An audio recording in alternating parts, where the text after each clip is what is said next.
మీరు రాకముందు వైజాగ్ ఎలా ఉండేది, మీరు వచ్చిన తర్వాత వైజాగ్ ఎలా ఉంది, మీ మార్క్ ఎలా చూపించారు వైజాగ్?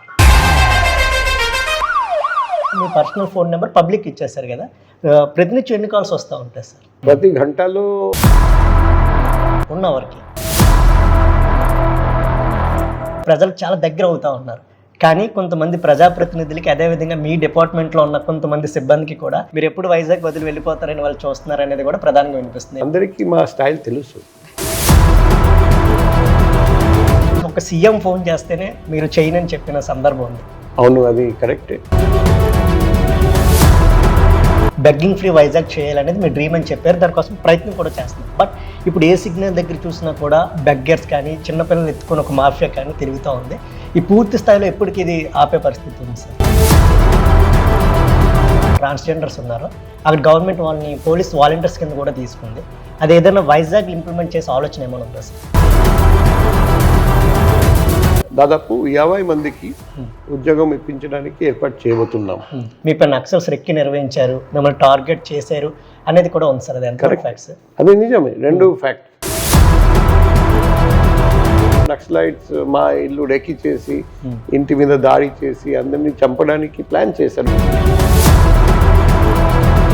ఒకప్పుడు అవుట్స్కట్స్కే పరిమితమైన గంజా ఇప్పుడు సిటీలోకి వస్తుంది, యువత ఎక్కువ దాని బారిన పడుతున్నారనే విమర్శ ప్రధానంగా వినిపిస్తుంది. యాజ్ ఎ సిపిగా గంజా నిర్మూలనకు ఎటువంటి చర్యలు తీసుకుంది? సిటీలో అసలు ఎన్ని సీసీ కెమెరాలు ఉన్నాయి, అవన్నీ వర్కింగ్ కండిషన్లు ఉన్నాయి. సిబిఐలో కొన్ని రోజులు వర్క్ చేశారు కదా, ఆ రోజు దేశాన్ని కుదిపేసిన శారదా కుంభకోణంలో కూడా మీరు చాలా స్ట్రిక్ట్గా వ్యవహరించారు. స్టేట్ గవర్నమెంట్ ఉన్న మినిస్టర్స్ని, సెంట్రల్ గవర్నమెంట్ ఉన్న మినిస్టర్ని కూడా మీరు అరెస్ట్ చేసిన సందర్భంలో ప్రెజర్ ఏం రాలేదు సార్ మీ పైన? యూనియన్ హోమ్ సెక్రటరీ అతన్ని కూడా మార్చడం జరిగింది. ప్రజలు ఉన్న అపోహ ఏంటంటే ఏదైతే కరప్టెడ్ ఉన్న డిపార్ట్మెంట్ ఏంటంటే పోలీస్ డిపార్ట్మెంట్ అని చెప్తున్నారు. మరి కరప్షన్ ఫ్రీ డిపార్ట్మెంట్గా మార్చడానికి ఎటువంటి చర్యలు తీసుకుంటున్నారు సార్? ఇప్పుడు కరప్షన్ నిర్మూలించడం జరిగిందని నేను చెప్పలేను, చెప్పకూడదు కూడా. సార్ అంటే థర్డ్ డిగ్రీ అనేది మనం మూవీస్ నుంచి చూస్తుంటాం కదా సార్, నిజంగా అది పోలీస్ డిపార్ట్మెంట్లో చేస్తున్నారు సార్? నేను కూడా ఒకసారి ఇచ్చాను, బేసిక్గా డాక్టర్, నెత్తురు వచ్చేసింది. మైనర్స్ గంజాయికి బానిసలు అయ్యారు. నైట్ 8 అయితే కొన్ని ప్రాంతాల్లో ఫ్యామిలీస్తో బయటకు వెళ్ళాలంటే భయపడుతున్నారు అనేది. డ్రగ్స్ కానీ రేవు పార్టీ కల్చర్ కానీ విశాఖకు విస్తరిస్తుందన్న నేపథ్యంలో కట్టడి చేయడానికి ఎటువంటి ప్రయత్నాలు చేస్తారు? అటువంటి సంస్కృతి వైజాగ్కి ప్రమాదకరం.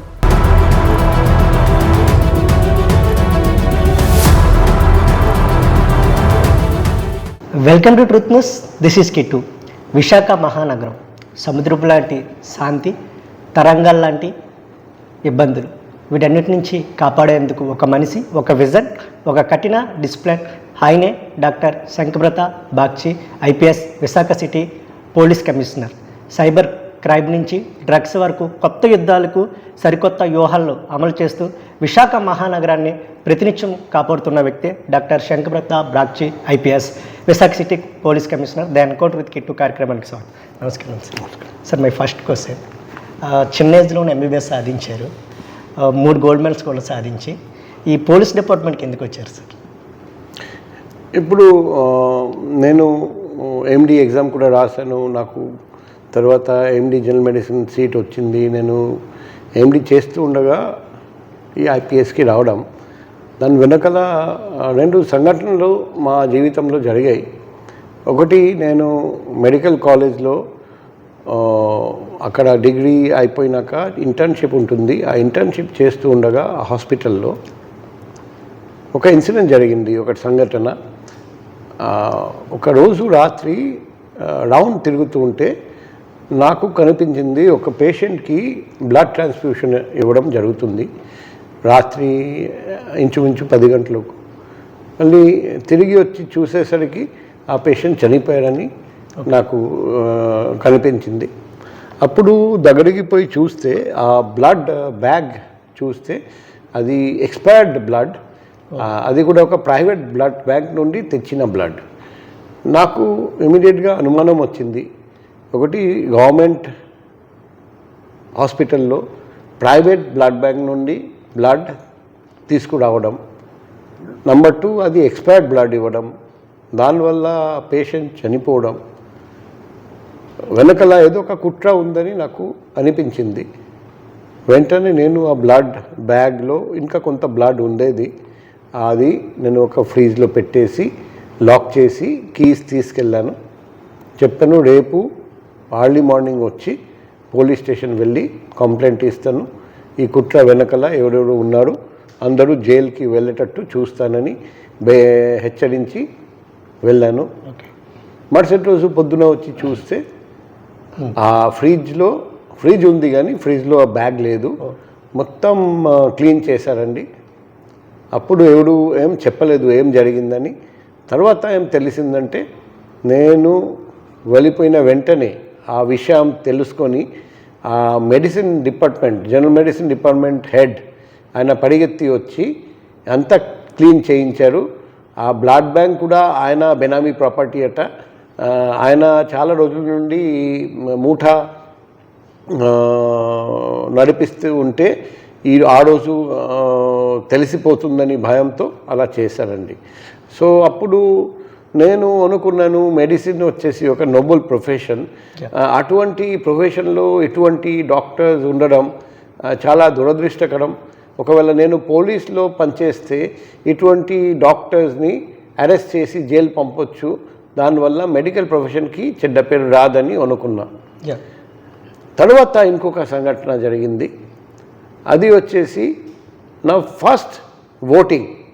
నాకు ఓట్ హక్కు వచ్చిన తర్వాత ఫస్ట్ టైం ఓటింగ్ కొరకు పొద్దునే లేచి మా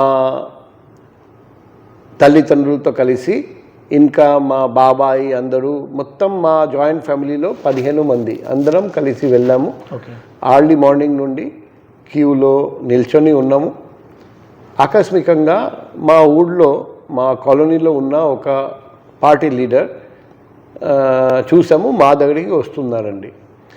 అతనితో కలిసి ఇంకా కొందరు పోలీసు వాళ్ళు కూడా వచ్చారండి. సో ఆ లీడర్ వచ్చి, ఆ రాజకీయ నాయకుడు వచ్చి, మీరందరూ వెళ్ళిపోవాలి, మీ ఓటు మేమే వేస్తామని చెప్పారండి. సో నేను నా ఓటు నా హక్కు అని చెప్పాను, నేను ఎటువంటి పరిస్థితుల్లో వెళ్ళను అని చెప్తే వ్యక్తి ప్లస్ ఆ పోలీసు వాళ్ళు వచ్చి నా అమ్మగారిని బెదిరించడం మొదలుపెట్టారు. నీ అబ్బాయిని చంపుతామని బెదిరిస్తే మా అమ్మ ఏడుస్తూ నన్ను లాక్కొని తీసుకెళ్లారు. అదే మాదిరిగా మా కుటుంబంలో ఉన్న మిగిలిన అందరినీ ఇలాగే బెదిరించి పంపించేశారు. అంటే మీ ఫస్ట్ ఓట్ కూడా వాళ్ళు వేశారు. సో అక్కడ నాకు ఎందుకు బాధ కలిగిందంటే పోలీసు వాళ్ళు అతనికి సపోర్ట్ చేశారు, అది చాలా బాధాకరం, దురదృష్టకరం. అప్పుడు నేను అనుకున్నాను, నేను పోలీసులో ఉంటే ఎటువంటి సంఘటన జరిగేది కాదు, కాబట్టి భవిష్యత్తులో నేను పోలీస్ డిపార్ట్మెంట్లో పనిచేసి ఎటువంటి సంఘటనలు జరగనీయకుండా చూస్తామని అనుకున్నాము. సో ఈ 2 సంఘటనల తర్వాత నేను నిర్ణయం తీసుకున్నాను, నేను ఈ సివిల్ సర్వీస్ రాసి ఐపీఎస్లో పనిచేసి ప్రజలకు సాయం చేయడం, ఇటువంటి సంఘటనలు జరగనీయకుండా చూడడం, అవినీతి ఉంటే అది అవినీతి నిర్మూలించడం ధ్యేయంగా తీసుకొని పనిచేస్తామని అనుకున్నాము. ఫస్ట్ అటెంప్ట్లోనే సివిల్స్ సాధించారు? అవునండి, ఫస్ట్ అటెంప్ట్లో నాకు 62 ర్యాంక్ వచ్చింది. మరి ఐఏఎస్కి సెలెక్ట్ చేసుకోకుండా ఐపీఎస్కి అంటే దీనికోసం వచ్చారు సార్? అది ఐపీఎస్ అంటే నాకు ఇష్టం, అండ్ నాకు నా సొంత రాష్ట్రం క్యాడర్గా ఇవ్వడానికి అవకాశం ఇస్తే కూడా అది నేను తీసుకోలేదు. సో కాబట్టి నాకు ఫస్ట్ ర్యాంక్ కాబట్టి ఐపీఎస్లో స్టేట్లో అన్ని చూస్తే ఆంధ్రప్రదేశ్ ఆల్ఫాబెటికలీ నంబర్ 1 వస్తుందని నాకు ఆంధ్రప్రదేశ్ క్యాడర్ కేటాయించడం జరిగింది. సార్ మీరు 2024 జూలైలో వైజాగ్ సిపిగా బాధ్యతలు తీసుకున్నారు. మీరు రాకముందు వైజాగ్ ఎలా ఉండేది, మీరు వచ్చిన తర్వాత వైజాగ్ ఎలా ఉంది, ఈ 1.5 ఇయర్లో మీ మార్క్ ఎలా చూపించారు వైజాగ్? ఇప్పుడు వైజాగ్ నా రాకముందు ఎలా ఉంది అది వైజాగ్లో ఉన్న వాళ్ళే చెప్పాలి, అది నేను చెప్పకూడదు. కానీ లాస్ట్ 1.5 ఇయర్లో నేను పబ్లిక్కి సాయం చేయడానికి, మంచి పోలీసింగ్ ఇవ్వడానికి చాలా వరకు ప్రయత్నం చేశాను. ఎంతవరకు సక్సెస్ వచ్చింది అది వైజాగ్ పబ్లిక్ చెప్పాలి. అది వాళ్లకు ఎటువంటి శాంతి భద్రత, వాళ్ళ ఒపీనియన్ ఏంటి, మన ఈరోజు శాంతి భద్రత పరిస్థితి చూస్తే అది వైజాగ్ పబ్లిక్కి బాగా తెలుసు. సార్ అంటే వైజాగ్ చూసినట్టయితే present financial capital of AP, దీనికి సంబంధించి అనేక ఇండస్ట్రీస్ కూడా వస్తూ ఉన్నాయి. మరి శాంతి భద్రత పరిరక్షణ విషయంలో కానీ లేదంటే మంచి పోలీసింగ్ విషయంలో కానీ ఎటువంటి చర్యలు తీసుకుంటున్నారు సార్ అసలు? ఇప్పుడు శాంతి భద్రత కాపాడాలంటే నంబర్ 1 24/7 అప్రమత్తంగా ఉండాలి. సిపి అప్రమత్తంగా ఉండాలి, కింద స్థాయి అధికారులు అందరూ కూడా అప్రమత్తంగా ఉండాలి. నంబర్ 2 రౌడిజం ఎటువంటి పరిస్థితుల్లో మనం సహించకూడదు. మూడోది డ్రగ్స్, గాంజాయి కానీ మిగిలిన డ్రగ్స్ అంటే సింథటిక్ డ్రగ్స్, ఈ డ్రగ్స్ మహమ్మారిని మనం అరికట్టాలి. నంబర్ 4 వచ్చేసి పబ్లిక్ గ్రీవెన్స్ రిడ్రెసల్. ఇప్పుడు ప్రజలకు, ముఖ్యంగా పేద ప్రజలకు న్యాయం జరగాలి. ప్రజలు పోలీస్ స్టేషన్ వెళ్తే అక్కడ న్యాయం జరగపోతే వాళ్ళు ఎక్కడికి వెళ్తారు? ఇంకొకటి వచ్చేసి ట్రాఫిక్. మన వైజాగ్లో జనాభా పెరిగే కొద్దీ, వెహికల్ సంఖ్య పెరిగే కొద్దీ ఫ్లైఓవర్ సంఖ్య మాత్రం అంత పెరగడం లేదు. కాబట్టి మన పోలీస్ డిపార్ట్మెంట్లో పనిచేస్తున్న పోలీస్ వాళ్ళు కూడా ఆ సంఖ్య చూసినా కూడా అది మాత్రం పెరగడం లేదు. సో అందుకే ప్రతిరోజు మ్యాన్ పవర్ షార్టేజ్ మేము ఫేస్ చేస్తున్నాం. అందుకే ఫోర్స్ మల్టిప్లయర్, ఒకవైపు సీసీటీవీ, మరోవైపు చీకటి ఉన్న చోట్ల లైటింగ్, మరోవైపు ఎక్కడ ఎక్కువ పొదలు ఉన్నాయి దానివల్ల ఆఫెన్సెస్ నేరాలు జరుగుతున్నాయి అక్కడ పొదలు కటింగ్ చేయడం. ఇంకొకటి డ్రోన్స్, ఆకాశంలో నేత్రం మాదిరిగా డ్రోన్స్ పెట్టి ఆ డ్రోన్స్లో నైట్ విజన్ డివైస్, తర్వాత search light, focusing light, public address system అన్నీ పెట్టి డ్రోన్స్ ద్వారా నిఘా పెట్టడం, ఇవన్నీ మేము చేస్తున్నాం. సో దట్ పబ్లిక్కి భద్రత ఉండాలి, సేఫ్టీ ఉండాలి. తర్వాత ఈ ట్రాఫిక్ కోసం మనం AI driven traffic management system ఒకటి స్టార్ట్ చేయబోతున్నాం. అది ఏపీలో ఫస్ట్ వైజాగ్, అదే ఫస్ట్ వైజాగే. అది 1 ఏప్రిల్ 2026 నుండి ఎక్స్పెక్ట్ చేస్తున్నాం, అది అమలవుతుంది. అందులో 2 విషయాలు. నంబర్ 1 వచ్చేసి automatic number plate recognition camera పెట్టి మోటార్ వెహికల్ యాక్ట్స్ ప్రొవిజన్స్ ఎవరైనా ఎక్కడైనా ఉల్లంఘించినా వెంటనే దొరికిపోతారు. ఇంటికి చేరేసరికి ఈ చలాన్ వచ్చేస్తుంది. ఇంకా పోలీసులు ఫోటో తీసే పరిస్థితి లేదు, అవసరం లేదు. ఎందుకంటే ఇప్పుడు పోలీసు వాళ్ళు సగం మంది ఎన్ఫోర్స్మెంట్ చేస్తారు, సగం మంది రెగ్యులేట్ చేస్తారు. ట్రాఫిక్ కంజెషన్ కూడా మా సంఖ్య లేక మేము సరిగ్గా రెగ్యులేట్ చేయలేకపోతున్నాం. కానీ ఈ AI driven traffic management system వస్తే 100% ట్రాఫిక్ రెగ్యులేషన్ మాత్రమే చేస్తారండి. ఎందుకంటే ఎన్ఫోర్స్మెంట్ కెమెరా ద్వారా జరుగుతుంది. దానివల్ల యాక్సిడెంట్ సంఖ్య కూడా తగ్గుతుంది. ఈరోజు చూస్తే ఎక్కువ యాక్సిడెంట్స్, రోడ్డు ప్రమాదాలు అతి వేగం వల్ల జరుగుతుంది. అది కాకుండా హెల్మెట్ ధరించకపోవడం, మొబైల్లో మాట్లాడుతూ డ్రైవింగ్ చేయడం, డ్రంక్ అండ్ డ్రైవింగ్ చేయడం, ఈ కొన్ని కారణాల వల్ల జరుగుతున్నాయి. సో ఇవన్నీ తగ్గిపోతాయి, రోడ్ ప్రమాదాల సంఖ్య తగ్గిపోతుంది, రోడ్ ప్రమాదాల వల్ల చావులు తగ్గిపోతాయి, ఇంజురీస్ తగ్గిపోతాయి, అన్నీ తగ్గిపోతాయి. సో ఈ 1 by 1 మేము చేస్తున్నాం. దానివల్ల డెఫినెట్గా వైజాగ్లో భద్రతా భావం పెరుగుతుంది. ఆ నిదర్శనం వచ్చేసి మన దేశంలో number 1 city, safest city for women safety వైజాగ్కి సెలెక్ట్ చేయడం జరిగింది. అది national commission for women chairperson రీసెంట్గా నారీ రిపోర్ట్ 2025 కూడా విడుదల చేశారండి. అది మన వైజాగ్లో నివసిస్తున్న ప్రతి వ్యక్తికి గర్వకారణం. సార్ అంటే ఏ ఆఫీసర్ చేయని సాహసం మీరు చేశారు. ఏదైతే మీరు సిపిగా బాధ్యతలు తీసుకున్న వెంటనే మీ పర్సనల్ ఫోన్ నెంబర్ పబ్లిక్ ఇచ్చేశారు కదా, ప్రతినిత్యం ఎన్ని కాల్స్ వస్తూ ఉంటాయి సార్? ప్రతిరోజు ఇప్పుడు కూడా మీరు విన్నారండి, 2 కాల్స్ వచ్చాయి. సో ప్రతి గంటలో 20 నుండి 30 కాల్స్ వస్తాయి. 1 అవర్కి రాత్రిపూట సంఖ్య తగ్గుతుంది. ఆఫ్టర్ 12 to 5-6 వరకు 4-5 కాల్సే వస్తాయి. కానీ మళ్ళీ ఆర్లీ మార్నింగ్ నుండి స్టార్ట్ అవుతాయి. గంటలో 20 నుండి 30 వరకు కాల్స్ వస్తాయి. అంటే నైట్ వచ్చిన కాల్స్ కూడా మీరు లిఫ్ట్ చేస్తున్నారు సార్? అవునండి. ఎటువంటి కాల్స్ వస్తాయి సార్ ఆ టైంలో? అనుకొని నిన్న ఒక వ్యక్తి కాల్ చేసి మా ఇంటికి దౌర్జన్యంగా వచ్చి మా గోడ పగలకొట్టి ఇలా మా భూమి ఆక్రమించడానికి ప్రయత్నం చేస్తున్నారు. ఇంకొక లేడీ నా భర్త నన్ను నాకు ఇబ్బంది పెడుతున్నారు, కాపాడండి. ఇంకొకడు నా అమ్మాయి కనపడడం లేదు, ఎక్కడికి వెళ్ళిపోయింది, మా అమ్మాయిని ట్రేస్ చేసి తీసుకురావాలి. అటువంటి కాల్స్ రాత్రిపూట ఎక్కువగా వస్తాయి. దొంగతనం జరిగినా కూడా నాకు కాల్ చేస్తారు. ఎక్కడైనా బండి ఆపి మొబైల్ కానీ చైన్ కానీ స్నాచ్ చేసినా కూడా నాకు కాల్ చేస్తారు. సో రాత్రిపూట కూడా రకరకాల కాల్స్ వస్తాయి. సార్, అంటే మీరు ఈ ఫోన్ నెంబర్స్ ఇవ్వడం, సత్వర న్యాయం చేయడం, ఇలా ప్రజలకు చాలా దగ్గర అవుతూ ఉన్నారు. కానీ కొంతమంది ప్రజాప్రతినిధులకి, అదేవిధంగా మీ డిపార్ట్మెంట్లో ఉన్న కొంతమంది సిబ్బందికి కూడా మీరు దూరం అవుతూ ఉన్నారు. అంటే మీరు ఎప్పుడు వైజాగ్ వదిలి వెళ్ళిపోతారని వాళ్ళు చూస్తున్నారు అనేది కూడా ప్రధానంగా వినిపిస్తుంది. ఏం చెప్తారు? నిజమేనా సార్? ఇప్పుడు మన ప్రపంచంలో మీరు అందరికీ దగ్గర మనిషి అని మనం సాధించలేము.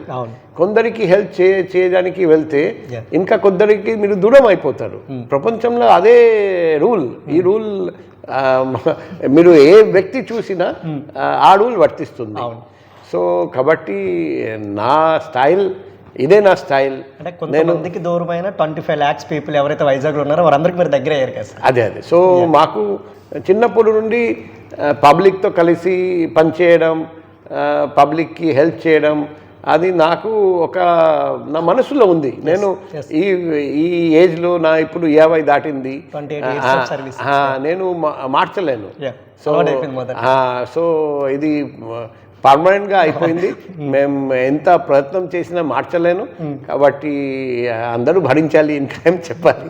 అంటే పొలిటికల్ ప్రెషర్స్ వస్తూ ఉంటాయి సార్? అంటే చూడండి, ఇప్పుడు రాజకీయ నాయకులు వాళ్ళ దగ్గరికి పబ్లిక్ వెళ్తారు. పబ్లిక్ వెళ్తే పబ్లిక్ ఏం చెప్తారు? సార్ సిపి గారికి ఒక మాట చెప్పండి. వాళ్ళు ఖచ్చితంగా నాకు చెప్పాలి. ఎందుకంటే వాళ్ళు ప్రజాప్రతినిధులు. ప్రజలు ఏం చెప్తే వాళ్ళు మాకు తెలియజేయాలి. తర్వాత తెలియజేసిన తర్వాత అది కరెక్ట్ చేయాలి. అది చేస్తే న్యాయం అంటే మేము చేస్తాం. ఒకవేళ చేయడం కరెక్ట్ కాదంటే నేను ఎక్స్ప్లెయిన్ చేసి చెప్తాను, ఇది కరెక్ట్ కాదు అని చెప్తాం. అందరూ అలా. అది ఇప్పుడు 1.5 year దాటుతుంది. సో అందరికీ మా స్టైల్ తెలుసు. ఇటువంటి విషయాలు సినిమాల్లోనే చూస్తాం సార్. స్వయంగా ఒక సీఎం ఫోన్ చేస్తేనే మీరు చేయనని చెప్పిన సందర్భం ఉంది. ఫ్యాక్ట్ సార్ అది? అవును, అది కరెక్టే. నేను 2007లో నేను కర్నూలు ఎస్పీగా ఉన్నప్పుడు అలా జరిగింది. మీరు ఏ ఇంటర్వ్యూలో చెప్పలేదు, ఇప్పుడే రివీల్ చేస్తున్నారు కర్నూలు ఎస్పీ అని. సో అలా జరిగింది. కానీ డీటెయిల్స్ ఇన్సిడెంట్ మేము సభముఖంతో చెప్పకూడదు. కానీ అది కూడా జరిగింది. నేను ఇది చేయలేనని చెప్పాను. అంటే దాని ఎఫెక్ట్ సీఎం మాట వినలేదంటే ఇంకా మా మాట ఏముంటారని మీకు ఎవరు కాల్ చేసి ఉంటారు తర్వాత కూడా? ఉన్నతాధికారులు రెస్పాండ్ అయ్యారు సార్ తర్వాత? తర్వాత అందరూ అదే చెప్పారు, సీఎం గారి మాట నువ్వు వినలేదు, నీకు అంతా ధైర్యం అని చెప్పారండి. కానీ నేను చెప్పాను శాంతి భద్రత కోసం నేను అలా చెప్పాను. అండ్ భవిష్యత్తులో కూడా అవసరం అనుకుంటే అలాగే చేస్తానని చెప్పాను. Right sir. ఈ వైజాగ్లో మీరు ఏం చెప్పారంటే సిపిగా బాధ్యతలు తీసుకున్న వెంటనే బెగ్గింగ్ ఫ్రీ వైజాగ్ చేయాలనేది మీ డ్రీమ్ అని చెప్పారు. దానికోసం ప్రయత్నం కూడా చేస్తున్నారు. బట్ ఇప్పుడు ఏ సిగ్నల్ దగ్గర చూసినా కూడా బెగ్గర్స్ కానీ చిన్నపిల్లలు ఎత్తుకుని ఒక మాఫియా కానీ తిరుగుతూ ఉంది. ఈ పూర్తి స్థాయిలో ఎప్పటికి ఇది ఆపే పరిస్థితి ఉంది సార్? ఇప్పుడు నిజంగా చెప్పాలంటే ఈ ఆపరేషన్ జ్యోతిర్గమయ స్టార్ట్ చేసిన తర్వాత బెగార్డ్ సంఖ్య, ఈ బిచ్చం అడిగే వాళ్ళ సంఖ్య బాగా తగ్గిపోయింది. ఇది నేను స్వయం చూస్తున్నాను. ఇప్పుడు కూడా కొందరు వస్తారు. ఎందుకు వస్తారు? ఎందుకంటే ఇక్కడ కాంపిటీషన్ లేదు, పోటీ లేదు. కాబట్టి ఆ చుట్టుపక్కల జిల్లాల నుండి కొందరు వస్తూ ఉంటారు. నేను మా వాళ్లకు చెప్పాము, ఎవరైనా కనిపిస్తే బిచ్చం అడిగేవాళ్ళు వాళ్ళకు షెల్టర్ హోమ్కి తీసుకెళ్ళి బట్టలు ఇచ్చేసి తర్వాత భోజనం పెట్టి తర్వాత వాళ్ళకు ఏం కావాలి, వాళ్ళకు ఉద్యోగం కావాలంటే ఉద్యోగం ఇప్పించడానికి ప్రయత్నం చేస్తాం, లేకపోతే షెల్టర్ కావాలంటే షెల్టర్ ఇస్తాం. కానీ బిచ్చం అడగకూడదు, అది కరెక్ట్ కాదు. సో సంఖ్య బాగా తగ్గింది. నాకు మాత్రం కనపడడం లేదు. ఎవరికైనా కనపడితే కూడా మాకు తెలియజేయమని చెప్తున్నాం. మేము వాళ్ళను కూడా షెల్టర్ హోమ్లో పెడతాం. ఇప్పుడు కూడా చూస్తే, మీరు ఇంతకుముందు చూస్తే ఏదైనా టెంపుల్లో గుడి దగ్గర పండగ జరిగితే, చర్చ్ దగ్గర పండగ జరిగితే, మస్జిద్ దగ్గర పండగ జరిగితే చాలా మంది బిచ్చం అడిగే వాళ్ళు ఉంటారు.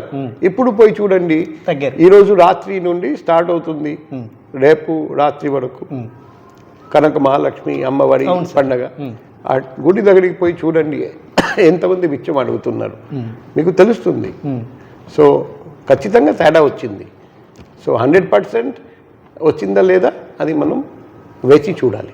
సో నెక్స్ట్ ఇప్పుడు టీఎస్లో చూసినట్టయితే ఎవరైతే ఇజ్రాయల్ ఉన్నారో, ట్రాన్స్జెండర్స్ ఉన్నారో, అక్కడ గవర్నమెంట్ వాళ్ళని పోలీస్ వాలంటీర్స్ కింద కూడా తీసుకుంది. అది ఏదైనా వైజాగ్ ఇంప్లిమెంట్ చేసే ఆలోచన ఏమైనా ఉందా సార్? ఈ హిజ్రాస్తో కూడా మేము 3-4 టైమ్స్ మీటింగ్ పెట్టాము. ఆల్రెడీ 5గురికి ఉద్యోగం మేము ఏర్పాటు చేసాము, షాప్స్. ఇంకా 20 మందికి ఒక అవుట్సోర్సింగ్ ఉద్యోగం, ఇంకా 20 మందికి వేరే చోట అవుట్సోర్సింగ్ ఉద్యోగం. ఫస్ట్ మేము దాదాపు 50 మందికి ఉద్యోగం ఇప్పించడానికి ఏర్పాటు చేయబోతున్నాం. సో అది అయిపోతే నెక్స్ట్ బ్యాచ్ ఆఫ్ హిజ్రాస్కి కూడా మేము అది 1 by 1 వాళ్ళందరికీ రిహాబిలిటేషన్ ఏర్పాటు చేయడం మా లక్ష్యం. ఆ లక్ష్యం సాధించడానికి మేము ఖచ్చితంగా సాధిస్తాం, 1 by 1 సాధిస్తాం. సార్, అంటే ప్రస్తుతం తెలుగు రాష్ట్రాలను కాదు, భారతదేశంలో నక్సల్స్ ప్రభావం చాలా వరకు తగ్గిపోయింది. కానీ మీరు ఫస్ట్ ఎక్కడైతే ఏఎస్పీగా ట్రైన్ అయ్యారో శ్రీకాకుళం జిల్లా సమీపంలో, అక్కడ ఆ సమయంలో అంటే 1999 అనుకుంటా మీరు అక్కడ ట్రైన్ అయింది ఎక్కువగా ఉండేది. మీరు ఫస్ట్ పోస్టింగ్ ఎక్కడైతే నిజామాబాద్లో ఎస్పీగా తీసుకున్న సమయంలో కూడా మీపై నక్సల్స్ రెక్కి నిర్వహించారు, మిమ్మల్ని టార్గెట్ చేశారు అనేది కూడా ఉంది సార్. అది ఎంత ఫ్యాక్ట్స్? అది నిజమే, 2 ఫ్యాక్ట్స్. 1999 సంవత్సరం నేను శ్రీకాకుళంలో చేశాను. అప్పుడు కూడా అక్కడ మందాస ఏరియా, ఆ ఏరియాలో నక్సల్ ప్రభావం చాలా ఎక్కువ ఉండేది. నేను ఫస్ట్ ఎస్పీగా పనిచేసిన ఉమ్మడి నిజామాబాద్ జిల్లా 2002 నుండి 2003 వరకు. అక్కడ కూడా నక్సలైట్స్ మా ఇల్లు రెక్కి చేసి, ఇంటి మీద దాడి చేసి అందరినీ చంపడానికి ప్లాన్ చేశారు. పథకం కానీ ముందు ఎన్కౌంటర్ జరిగింది కాబట్టి వాళ్ళు రాలేకపోయారు, లేకపోతే పెద్ద ప్రమాదం జరిగేది. సో కానీ అటువంటి పరిస్థితి ఇప్పుడు లేదు. ఇప్పుడు పరిస్థితి చాలా వరకు మారిపోయింది. తర్వాత మీరు ఫ్యామిలీతో ఉన్నప్పుడు గోకుల్ చాట్ కానీ లుంబిని పార్కులో కూడా బాంబ్ బ్లాస్ట్ అయింది, మీరు కూడా క్షణంలో తప్పించుకున్నారు. అది కరెక్టే. అది సేమ్ రోలో మేము ఫస్ట్ టెర్రరిస్ట్ వచ్చి కూర్చున్నారు, తర్వాత వాళ్ళు వదిలేసిన తర్వాత బాంబ్ సీట్ కింద పెట్టిన తర్వాత అదే రోలో మేము వచ్చి కూర్చున్నాము, ఎందుకంటే అది ఖాళీగా ఉండేది. సో అదృష్టవశత్తు బాంబ్ మేము ఇటు సైడ్ కూర్చున్నాం, ఈ సైడ్ ఇటువైపు పేలకుండా అటువైపు పేలింది. సో పేలిన తర్వాత మరుస్కరంలో చూస్తే అటువైపు కూర్చున్న వాళ్ళు తల కూడా లేదు, పోయింది. సో అది అదృష్టవశత్తు. అంటే తర్వాత వెంటనే అందరూ పారిపోయారండి, తొక్కిసలట జరిగింది. నా భార్య పిల్లలు అందరూ పారిపోయారు, ఎవరు లేరు. ఎప్పుడు నేను 1 by 1 ఎత్తుకెళ్ళి బయటికి తీసుకురావడానికి ప్రయత్నం చేస్తే, ఎందుకంటే అందరూ మరో బాంబ్ పెళ్తుందని భయంతో పారిపోయాడు. హైదరాబాద్లో వర్క్ చేస్తున్నారు సార్? హైదరాబాద్లో ఉన్నాను అప్పుడు. సో అందరినీ 1 by 1 ఇమీడియట్గా ఫోన్ చేసి మా డీజీ గారికి తెలియజేయడం, మా ఐజీ గారికి తెలియజేయడం, వెంటనే వాళ్ళు అంబులెన్స్ పంపడం, అంబులెన్స్లో 1 by 1 పేషెంట్స్ని హాస్పిటల్ పంపడం. అందుకే చాలామంది మీరు ఆ రోజు గోకుల్ చాట్లో ఎక్కువ మంది చనిపోయారు, లుంబిని పార్క్లో అంతమంది చనిపోలేదు, తక్కువ. ఒక ముఖ్యమైన కారణం వచ్చేసి నేను ఇమీడియట్గా కాల్ చేయడం, పోలీసు వాళ్ళు ఇమీడియట్గా రెస్పాండ్ అవ్వడం, అంబులెన్స్ పంపడం, ఇమీడియట్గా అంబులెన్స్ ద్వారా వాళ్ళకు దగ్గర ఉన్న హాస్పిటల్ పంపడం. దానివల్ల చాలామంది బతికారు ఆ రోజు. అంటే 2 times కూడా ఫ్యామిలీతో బయటపడ్డారు. అంటే మీరు ఎన్నో మంచి చేసిన, ప్రజలకు చేసిన మంచి పనులు అనుకోవచ్చు సార్, ఇవన్నీ మిమ్మల్ని కాపాడింది. అది 2 మా పునర్జన్మం అని మేము భావిస్తున్నాం. సో ఖచ్చితంగా భగవంతుడు ఇంకా కొన్ని రోజులు బతికితే బాగుంటుందని ఆలోచించి బతికించారని నేను భావిస్తున్నాను. సార్, మెయిన్ ఇష్యూ ఏంటంటే ఉమ్మడి విశాఖ జిల్లాలో గంజాయికి పెట్టింది పేరు, కానీ చాలా వరకు ఒక లాస్ట్ 5-10 ఇయర్స్గా అది నిర్మూలిస్తూ ఉన్న పరిస్థితి. కానీ ఒకప్పుడు అవుట్స్కట్స్కే పరిమితమైన గంజా ఇప్పుడు సిటీలోకి వస్తుంది, యువత ఎక్కువ దాని బారిన పడుతున్నారనే విమర్శ ప్రధానంగా వినిపిస్తుంది. యాజ్ ఎ సిపిగా గంజా నిర్మూలనకు ఎటువంటి చర్యలు తీసుకుంటున్నారు? ఇప్పుడు మేము 9 కొత్తగా స్నీఫర్ డాగ్స్ తీసుకొచ్చాము. రెగ్యులర్గా చెకింగ్ జరుగుతుంది. అది కాకుండా ఫిక్స్ చెక్ పోస్ట్ అండ్ లార్కింగ్ చెక్ పోస్ట్ పెట్టాము. రెగ్యులర్గా బస్ చెకింగ్, ట్రైన్ చెకింగ్ జరుగుతుంది. అది కాకుండా ప్రతి గాంజాయి కేసులో మేము మాస్టర్ మైండ్ ఎవడు, కింగ్ పిన్ ఎవడు, అక్కడి వరకు ట్రేస్ చేసి ట్రాక్ చేసి వాళ్ళను అరెస్ట్ చేయడానికి ప్రయత్నం చేస్తున్నాం. ఎందుకంటే మామూలుగా ఇటువంటి కేసులు ఏం జరుగుతుంది, కుడియాన్ని పట్టుకొని మిగతా అందరినీ వదిలేస్తాడు. సో అది మేము ఒప్పుకోవడం లేదు. ఫైనాన్షియల్ ఇన్వెస్టిగేషన్ జరిపి మాస్టర్ మైండ్ సంపాదించిన ప్రొసీడ్స్ ఆఫ్ క్రైమ్ గుర్తించి అవి కూడా అటాచ్ చేయడం, అకౌంట్స్ ఫ్రీజ్ చేయడం, దాని మీద కూడా ఫోకస్ చేస్తున్నాం. అది కాకుండా మా పర్సనల్ కాంటాక్ట్ నెంబర్ అందరి దగ్గర ఉన్నాయి.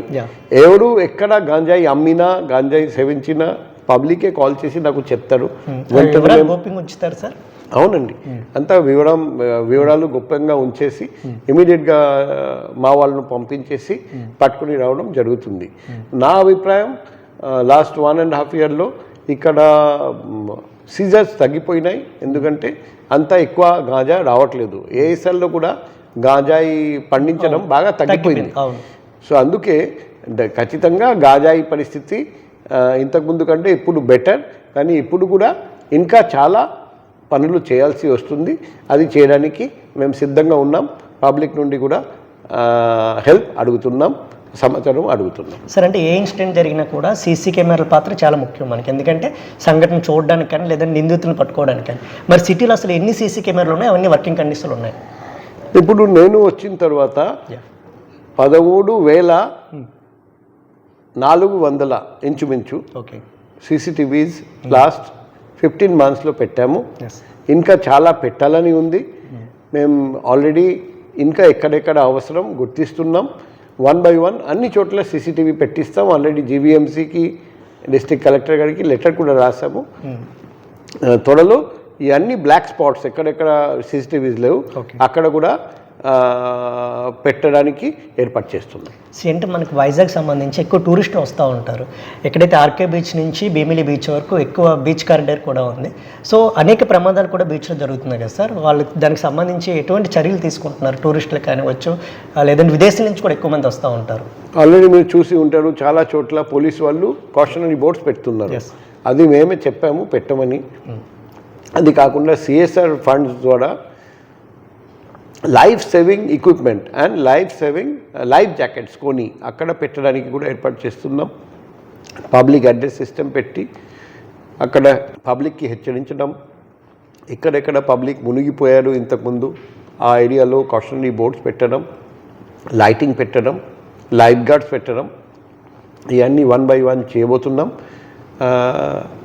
కొన్ని రోజుల్లో ఖచ్చితంగా తేడా కనిపిస్తుందని ఆశిస్తున్నాం. సార్, అసలు మీ దృష్టిలో ఫ్రెండ్లీ పోలీసింగ్ అంటే ఏంటి? అది అసలు విశాఖ సిటీలో అమలవుతుందా? ఇప్పుడు నేను ప్రతి ఫంక్షన్కి వెళ్ళి నా నంబర్ షేర్ చేస్తాను. అవును, ఎగ్జాక్ట్లీ. అనుకోండి, ఒక పర్టికులర్ వ్యక్తికి నా నంబర్ తెలియదు. ఓకే. ఆ పర్టికులర్ వ్యక్తి న్యాయం కోసం పోలీస్ స్టేషన్ వెళ్తాడు. పోలీస్ స్టేషన్ వెళ్ళినా అతనికి న్యాయం జరగకపోతే ప్రతి పోలీస్ స్టేషన్లో కూడా నా నంబర్ ప్రదర్శించడం జరిగింది. ఓకే. ఈరోజు కూడా ఒక వ్యక్తి ఫోన్ చేసి, సార్ ఇక్కడికి వచ్చాము, మాకు ఎవరు తెలియదు, నాకు ఇక్కడ న్యాయం జరగలేదు, మీ ఫోన్ నెంబర్ చూసి మీకు ఫోన్ చేస్తున్నాం, మాకు న్యాయం చేయండి. సో ఈ అవకాశం మన భారతదేశంలో ఎక్కడ లేదు. ఎగ్జాక్ట్లీ. మన వైజాగ్లో ఉంది. ఇప్పుడు 100% కేసులో 100% న్యాయం చేయడం సాధ్యం కాదు. ఎగ్జాక్ట్లీ. కానీ ఇంతకుముందు చాలామంది అనుకున్నారు, వినేవాళ్ళు లేరు. కనీసం ఇప్పుడు వినే మనిషి, వాళ్ళ బాధ వినడానికి ఎవరో ఉన్నాడని పబ్లిక్కి నమ్మకం కలిగింది. కనీసం వింటారు. వినిన తర్వాత ప్రయత్నం చేస్తారు. ప్రయత్నం చేసిన తర్వాత పని జరుగుతుందో లేదో ఇప్పుడు 100% కేసెస్లో చేయడం చాలా కష్టం. కానీ మేము ప్రయత్నం చేస్తున్నాం, సిన్సియర్గా చేస్తున్నాం. ఖచ్చితంగా పబ్లిక్ సాటిస్ఫాక్షన్ పెరిగిందని నేను నమ్ముతున్నాను. సార్ మీ సొంత స్టేట్ వెస్ట్ బెంగాల్లో కూడా మీరు సిబిఐలో కొన్ని రోజులు వర్క్ చేశారు కదా, ఆ రోజు దేశాన్ని కుదిపేసిన శారదా కుంభకోణంలో కూడా మీరు చాలా స్ట్రిక్ట్గా వ్యవహరించారు. ఆ స్టేట్ గవర్నమెంట్ ఉన్న మినిస్టర్స్ని, సెంట్రల్ గవర్నమెంట్ ఉన్న మినిస్టర్ని కూడా మీరు అరెస్ట్ చేసిన సందర్భంలో ప్రెజర్ ఏం రాలేదు సార్ మీ పైన? ఇప్పుడు అప్పుడు కూడా ప్రెషర్ వస్తే మీరు కూడా పేపర్లో చదివి ఉంటారు, యూనియన్ హోమ్ సెక్రటరీ అతన్ని కూడా మార్చడం జరిగింది. అవునా? అవును. ఓకే. సో ప్రెషర్ వస్తే అది ఎలా ఎదిరించాలి అది కూడా మాకు తెలుసు. మా 28 years క్యారియర్ ఓకే కాబట్టి అది కొత్త ఏం కాదు. Yes. మేము ఇది ఇండియన్ పోలీస్ సర్వీస్, ఇంతకుముందు కూడా చాలామంది ఇటువంటి ప్రెషర్ ఎదిరించి పనిచేశారండి. సో మేము కూడా అలాగే చేస్తాం. సార్ ఏఎస్పీ టు ఏడీజీపీగా మీరు సాధించిన అచీవ్మెంట్స్ ఏంటి సార్ ఈ 28 years ఆఫ్ సర్వీస్లో వితౌట్ ఎనీ రిమార్క్? చూడండి, ఇప్పుడు ఈరోజు ఈ రాష్ట్రంలో సార్ నేను ఎటువంటి ఆఫీసర్ని చాలామందికి తెలుసు. సో నేను ఫస్ట్ రాయలసీమలో పనిచేశాను, అంతకుముందు శ్రీకాకుళంలో కొన్ని రోజులు చేశాను ట్రైనీగా. చాలామందికి తెలియదు కానీ ఈరోజు కూడా జమ్మల్మడుగు, కడప జిల్లా ఫస్ట్ పోస్టింగ్ జమ్మల్మడుగు. జమ్మల్మడుగులో 50 దాటిన వాళ్ళు చాలామందికి ఇప్పుడు కూడా గుర్తు ఉంది. ఏఎస్పీ బాగ్చి అని వాళ్ళకు ఈరోజు కూడా గుర్తు, ఈరోజు కూడా గుర్తు ఉంది. తర్వాత కర్నూలులో పనిచేశాను ఎస్పీగా, ఉమ్మడి కర్నూలు, ఉమ్మడి గుంటూరు అండ్ ఉమ్మడి నిజామాబాద్ ఎస్పీగా పనిచేశాను. సో ప్రతి చోట నేను పబ్లిక్ కోసం, పబ్లిక్కి హెల్ప్ చేయడానికి ప్రయత్నం చేశాను. అదే మాదిరిగా మా డిపార్ట్మెంట్లు కానిస్టేబుల్, హోంగార్డ్స్ వాళ్ళకు హెల్ప్ చేయడానికి ప్రయత్నం చేశాను. సో మనిషి ఎన్ని రోజులు బతుకుతారు ఎవరికి తెలియదు, కానీ జీవితం అంతా పేద ప్రజలకు అండ్ నిస్సహాయులకు, నిరాశ్రయులకు హెల్ప్ చేయడానికి మేము ప్రయత్నం చేశాము. రాబోయే రోజుల్లో కూడా ఇలాగే పనిచేస్తామని నేను అందరికీ తెలియజేస్తున్నా మీ ద్వారా.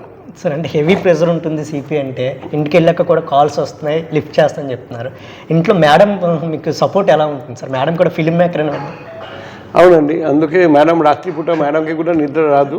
నేను ఆఫీస్కి వచ్చిన తర్వాత మేడం నిద్రపోవడానికి అది అది అది ఎందుకంటే ఆమె కోఆపరేట్ చేయకపోతే ఎలా సాధ్యం పని చేయడం. కాబట్టి ప్రతి నిమిషం మేడం, మా వైఫ్ నాకు హెల్ప్ చేస్తారండి. అండ్ మా ఫ్యామిలీ కూడా మొత్తం సపోర్ట్తోనే మేము పనిచేస్తున్నాం. లేకపోతే కష్టం, ఫ్యామిలీ సపోర్ట్ లేకపోతే మేము చేయలేం. సార్ ఐపీఎస్, ఎంబీబీఎస్, ఎంబీఏ, ఇది కాకుండా ఎల్ఎల్బి, ఇంకా అసలు ఎన్ని డిగ్రీస్ ఉన్నాయి సార్? అంటే నా ఉద్దేశం ఇంకా కొన్ని డిగ్రీస్ సాధించాలి. ఇప్పుడు టైం వైజాగ్లో దొరకట్లేదు. మళ్ళీ ఫ్యూచర్లో ఎప్పుడు ట్రాన్స్ఫర్ అయిపోతాం నాకు తెలియదు. మళ్ళీ ట్రాన్స్ఫర్ ఆర్డర్ వచ్చిన తర్వాత ఇంకా కొన్ని డిగ్రీ సాధించాలని ఉంది. చూద్దాం ఎప్పుడు మాకు అవకాశం దొరుకుతుంది. మూవీస్ చూస్తుంటారు సార్? తెలుగు మూవీస్ అంటే చాలా ఇష్టం కానీ టైం దొరకదు. సో అప్పుడప్పుడు 5 minutes, 10 minutes, 20 minutes, 30 minutes అలా చూస్తాము. మళ్ళీ నెక్స్ట్ 2 days తర్వాత మళ్ళీ అవకాశం దొరికితే అక్కడ నుండి స్టార్ట్ చేస్తాం. ఎందుకంటే ఒకేసారి చూడడానికి టైం దొరకదు. అది కానీ మూవీ చాలా ఇష్టం. వైజాగ్ సిటీని గాడిలో పెట్టడానికి మీరు అనేక విధాలుగా ప్రయత్నం చేస్తున్నారు. కానీ ప్రజలు ఉన్న అపోహ ఏంటంటే, ఏదైతే కరప్టెడ్ ఉన్న డిపార్ట్మెంట్ ఏంటంటే పోలీస్ డిపార్ట్మెంట్ అని చెప్తున్నారు. మరి కరప్షన్ ఫ్రీ డిపార్ట్మెంట్గా మార్చడానికి ఎటువంటి చర్యలు తీసుకుంటున్నారు సార్? ఇప్పుడు ఫస్ట్ డే నుండి నేను అవినీతి వద్దు, నిజాయితీ ముద్దు అని చెప్తున్నాను. చాలామంది అవినీతి పనులను నేను వైజాగ్ రేంజ్కి సరెండర్ చేశాను. ఇప్పుడు కూడా 1 by 1 చేస్తూనే ఉన్నాను. ఇప్పుడు కరప్షన్ నిర్మూలించడం జరిగిందని నేను చెప్పలేను, చెప్పకూడదు కూడా. కానీ కరప్షన్, అవినీతి తగ్గించడానికి ప్రతిరోజు మేము ప్రయత్నం చేస్తున్నాం. సో చాలామంది నాకు చెప్పారండి యస రాజా తథ ప్రజ, మీరు ఉన్నంతసేపు మేము అవినీతి చేయమని. సో కొంతవరకు అవినీతి తగ్గిందని నేను అనుకుంటున్నా. ఎందుకంటే ఒక అవినీతి చేయడానికి ఒక ముఖ్యమైన మార్గం వచ్చేసి పోలీస్ స్టేషన్, పోలీస్ డిపార్ట్మెంట్లో. ఇప్పుడు అందరికీ తెలుసు, నేను పోలీస్ డిపార్ట్మెంట్లో ఏదైనా పోలీస్ స్టేషన్లో ఏదైనా చేస్తే ఆ పబ్లిక్ వెంటనే సిపి గారికి కాల్ చేస్తారు. ఏదైనా మేము చేస్తే ఆడియో రికార్డ్ చేసుకొని వీడియో రికార్డ్ చేసుకొని సిపి గారికి పంపిస్తారు. అది కూడా చాలామందికి తెలుసు. కాబట్టి అవినీతి తగ్గిందని నేను చెప్పగలుగుతాను, అవినీతి పోయిందని నేను చెప్పలేను. సో ఇంకా చాలా కృషి చేయాలి అవినీతి ఫర్దర్ తగ్గించడానికి. సార్, సైబర్ క్రైమ్ ఎక్కువగా ఇప్పుడు వినిపిస్తుంది, చాలామంది బాధితులు ఉన్నారు. లోన్ యాప్స్ కానీ డిజిటల్స్ కానీ ఈ మూడుకి సంబంధించి ఎటువంటి అవేర్నెస్ క్రియేట్ చేస్తున్నారు సార్? మేము అవేర్నెస్ క్రియేట్ చేయడానికి ఒకటి నవ సమాజ నిర్మాణం అని ఒక ప్రోగ్రాం పెట్టాను. ప్రతి హై స్కూల్, కాలేజ్, యూనివర్సిటీకి వెళ్ళి నేను పర్సనల్గా సైబర్ క్రైమ్ మీద మాట్లాడుతున్నాం. అదే మాదిరిగా ఆన్లైన్ క్రైమ్ అగేన్స్ట్ విమెన్ దాని మీద కూడా మాట్లాడుతున్నాం. ఇప్పుడు త్వరలో మేము ఫిల్మ్ రిలీజ్ చేస్తున్నాం. మేము దాదాపు 20 నుండి 30 షార్ట్ ఫిల్మ్స్ తయారు చేసాము. ఒక్కొక్క సైబర్ క్రైమ్ మీద ఒక్కొక్క ఫిల్మ్ అది రిలీజ్ చేసి తెలుగులో తయారు చేస్తున్నాం. అది రిలీజ్ చేసిన తర్వాత ప్రతి ఊళ్ళో ప్రతి వీధిలో అది చూపెట్టడానికి మేము ప్లాన్ చేస్తున్నాం. అది చూస్తే పబ్లిక్ బాగా అక్కడ అవగాహన పెరుగుతుంది, సైబర్ క్రైమ్ సంఖ్య కూడా బాగా తగ్గుతుందని నేను ఆశిస్తున్నాం. సార్, అంటే థర్డ్ డిగ్రీ అనేది మనం మూవీస్లో చూస్తుంటాం కదా సార్, నిజంగా అది పోలీస్ డిపార్ట్మెంట్లో వేస్తూ ఉంటారు సార్? చూడండి, ఇప్పుడు నేను జమ్మలగూడలో ఉన్నప్పుడు అప్పుడు ఫ్యాక్షన్ చాలా ఎక్కువ ఉండేది. ఏ ఇయర్ సార్ అది? 2000 సంవత్సరం. సో అప్పుడు నన్ను చూసాము ఈ ఫ్యాక్షనిస్ట్ని కోటింగ్ ఇవ్వడం. మీరు సార్? అంటే నేను కూడా ఒకసారి ఇచ్చాను, కానీ బేసిక్గా డాక్టర్ నెత్తురు వచ్చేసింది కోటింగ్ ఇచ్చిన తర్వాత ఫర్దర్ నేను చేయలేదు పర్సనల్గా.